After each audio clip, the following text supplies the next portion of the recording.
quartier ultra-orthodoxe de Mea Shearim à Jérusalem. Écartez-vous. Le premier qui s'interpose, on l'embarque. On vous aura prévenu.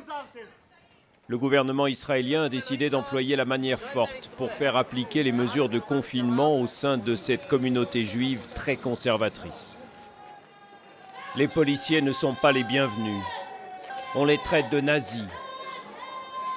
On leur lance des projectiles. Mieux vaut longer les murs pour ne pas être aspergé d'urine.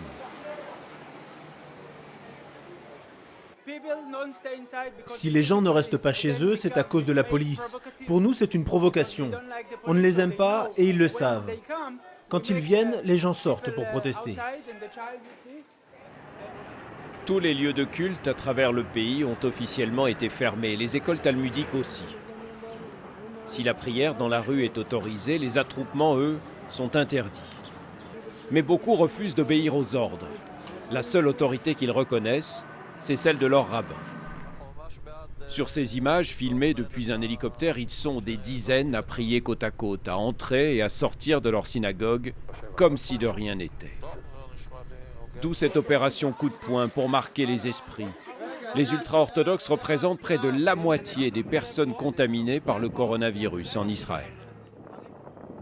Le nombre de malades dans les hôpitaux a augmenté de façon spectaculaire à Jérusalem et à Bnei Brak. Des ultra-orthodoxes, des familles entières avec 5, 6 ou 7 enfants.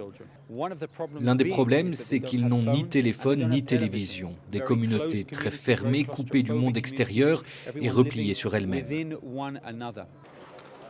Malgré les appels à la raison, certains religieux extrémistes continuent aujourd'hui encore à inciter leurs fidèles à ignorer les consignes du gouvernement. Seule la foi, disent-ils, pourra sauver le monde. La plupart des rabbins influents, en revanche, ont fini par se laisser convaincre. Vous devez impérativement rester à 2 mètres l'un de l'autre. Pensez bien à vous laver les mains. Ne sortez de chez vous que si c'est absolument indispensable. À bord de l'ambulance d'une organisation humanitaire orthodoxe, Haïm Bloch sillonne les rues de Mea Shearim pour diffuser la bonne parole. Mais tous ne sont pas prêts à l'entendre. Une pierre jetée depuis un balcon. Alors là, je me sauve. Il y a un gros coup sur le toit, mais on devrait pouvoir arranger ça. Rien de grave? Non. C'est comme ça ici. Pour épauler les forces de l'ordre, l'armée vient d'être appelée en renfort. Des quartiers ultra-orthodoxes entiers sont désormais bouclés. Ce n'est qu'à ce prix qu'Israël espère parvenir à juguler l'épidémie.